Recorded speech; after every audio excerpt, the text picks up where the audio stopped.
Here's the problem with the 12-team playoff that you didn't even know existed. While everyone is rejoicing that we're going to be moving beyond this 4-team playoff stage and into the 12-team playoff era, it is really exciting, but there are a couple things that you might not realize may play as a somewhat of a negative or downfall to this playoff expansion. First of all, ESPN is trying their best to appease fans and show them what next year's playoff would look like. However, baked into that, they have failed to consider the conference changes and realignments for next year. So they're basing it off of this year's conferences. Well, we all know next year, conference realignment is happening on a crazy scale. Not only are Texas and Oklahoma going to the SEC, but about half of the pack is moving on to the Big Ten. I really think that we're moving out of the Power 5 era and into the Super 2 era. The Big Ten and the SEC are going to stand alone as far as conference play. While all of that is going on, these discussions and agreements for the 12-team playoff were happening years ago in the past few years, and one of the people who was a part of those conversations and helped come to the conclusion of the 12-team playoff format that we now are in was someone who represented the Pac-12. Well, next year, the Pac-12 won't exist for college football, yet we're still going to move forward with these rules and these expectations that we created back then with the future of college football playoff yet to come. I think that the challenge that many people don't realize is that right now when ESPN and these other great media people show you what the 12-team format would look like based on this year, 10 of those 12 teams would be in next year's Big Ten and SEC. That's right. The only two teams that won't be in next year's SEC and Big Ten are Liberty and FSU. So here's the problem.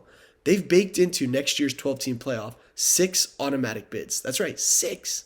6 of the highest conference champions will be given an automatic bid into the playoff, with 4 of those getting not just an automatic bid, but a first-round bye. So yes, I am excited about the playoff expansion. I am excited, especially about the first round, when there will be home games, home college football playoff games for the first time ever. I'm so excited. I think it's amazing. But what people don't really realize is take, for example, Arizona. Arizona will be in the Big 12 next year.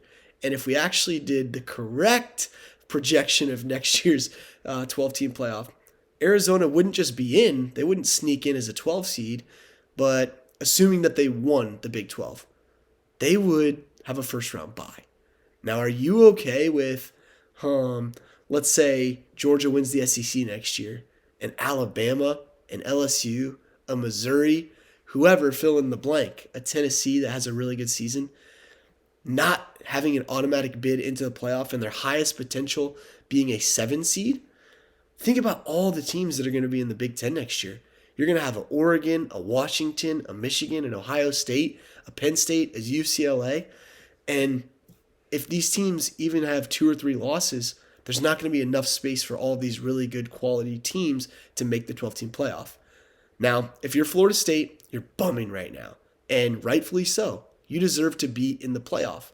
I think that it was an impossible situation for the committee this year, and that's the first time that we've experienced it in this 4-team era. However, you're getting to be a part of the ACC moving forward, and you could have an automatic bid, not just into the playoff, but with a first-round bye every year that you run the table in the ACC. So FSU fans, I do think the future is bright for you.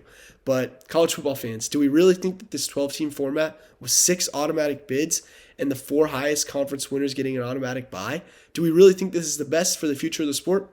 I'm not sure that I do. Comment below if you agree with me.